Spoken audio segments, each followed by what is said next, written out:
வணக்கம். உங்களின் தட்சிணாமூர்த்தி.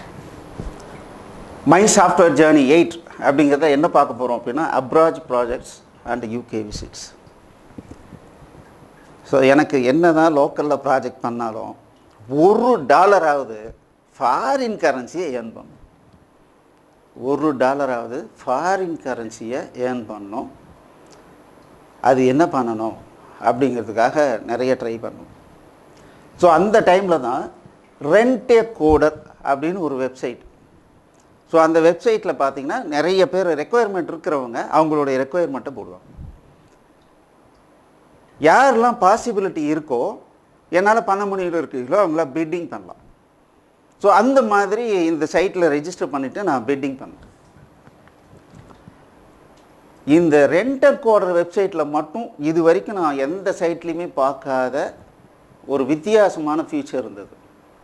என்ன அப்படின்னா, நான் அந்த ப்ராஜெக்டை கண்டிப்பாக பண்ணிவிடுவேன்னு எனக்கு நம்பிக்கை இருந்ததுன்னா நான் என்ன பண்ணலான்னா, நான் ஒரு அமௌண்ட்டை டெபாசிட் பண்ணுறேன். ஒருவேளை நான் அந்த ப்ராஜெக்ட் நான் பண்ணலைன்னா அந்த பணத்தை யார் எனக்கு ஒர்க்கை ஆஃபர் பண்ணுறாரோ அவங்களுக்கு கொடுத்துடலாம். அதில் ஒரு போர்ஷனை சேரிட்டி கொடுத்துடலாம் அப்படின்றது அந்த கண்டிஷன். ஸோ முதல்ல ஒரு ப்ராஜெக்ட், ஒரு குட்டி ப்ராஜெக்ட் $1000. அதுக்கு நான் $500 பே பண்ணேன். நான் நான் கண்டிப்பாக அந்த ப்ராஜெக்ட் முடிச்சிடுவேன், நான் $500 பே பண்ணுறேன் அப்படின்னு சொல்லிட்டு நான் பே பண்ணேன். அடுத்த 2வது செகண்டு அந்த பர்டிகுலர் கிளையண்ட் என்ன பண்ணார்னா ப்ராஜெக்டை இமீடியட்டாக அப்ரூவ் பண்ணிட்டார்.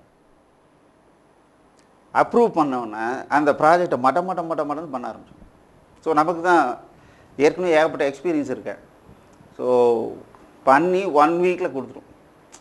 அவர் பயங்கர ஹாப்பி ஆகிட்டார். ஏன்னா இதே ப்ராஜெக்டை 10 பேர்கிட்ட கொடுத்து வாங்கியிருக்கார்.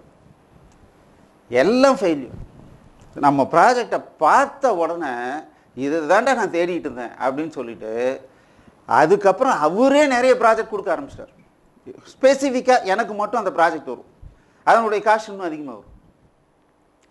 ஸோ இந்த மாதிரி இந்த ரெண்டர் கோடரில் மோர் தென் 300 ப்ராஜெக்ட்ஸ். அந்த 300 ப்ராஜெக்ட்ஸும் சக்ஸஸ். அதை விட ஒரு பெரிய விஷயம் என்னென்னா எல்லாமே ஆன் டைமில் முடிச்சு கொடுத்தோம். ஸோ அதுக்கப்புறம் என்னாச்சுன்னா இது வி ஒர்க்கர் அப்படிங்கிற நேம் மாறினுச்சு.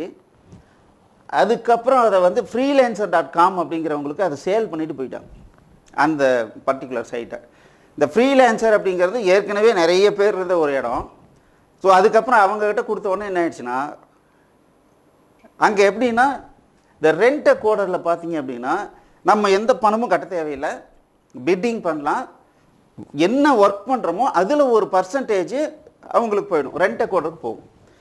பட் இங்கே ஃப்ரீலான்சரில் என்ன ஆச்சு அப்படின்னா, நீங்கள் வேலை எடுக்கிறீங்களோ இல்லையோ மாதம் ஒரு அமௌண்ட்டு நீங்கள் பே பண்ணி ஆகும், வேலையாக இல்லைன்னாலும் சரி. அங்கே பார்த்தீங்கன்னா ஃபேக்காக ஏகப்பட்ட அக்கௌண்ட் க்ரியேட் பண்ணி வச்சுருக்கேன்.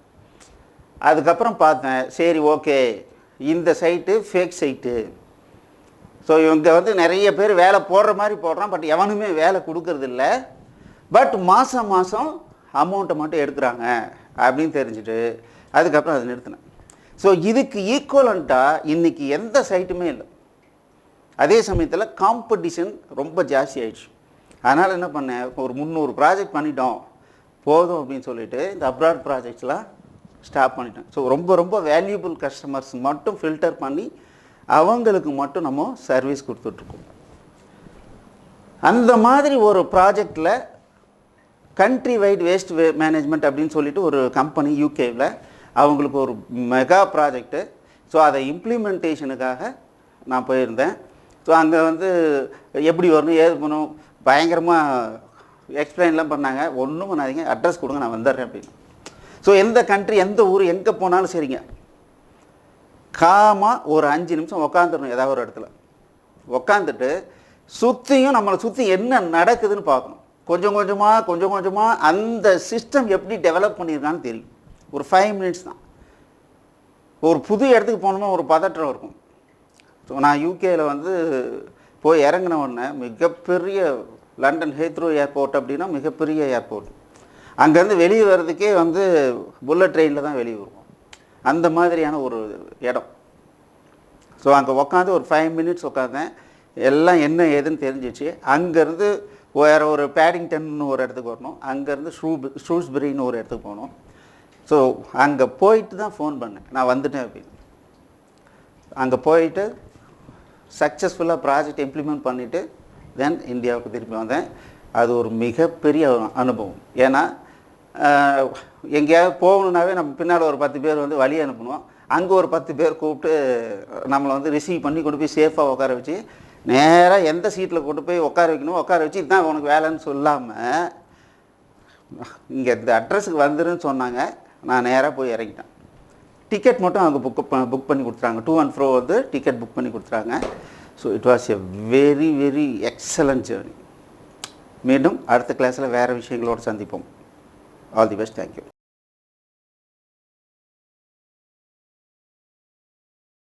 இந்த வீடியோ உங்களுக்கு பிடிச்சிருந்ததுன்னா எங்களுடைய யூடியூப் சேனலுக்கு முதல்ல சப்ஸ்கிரைப் பண்ணிக்கோங்க.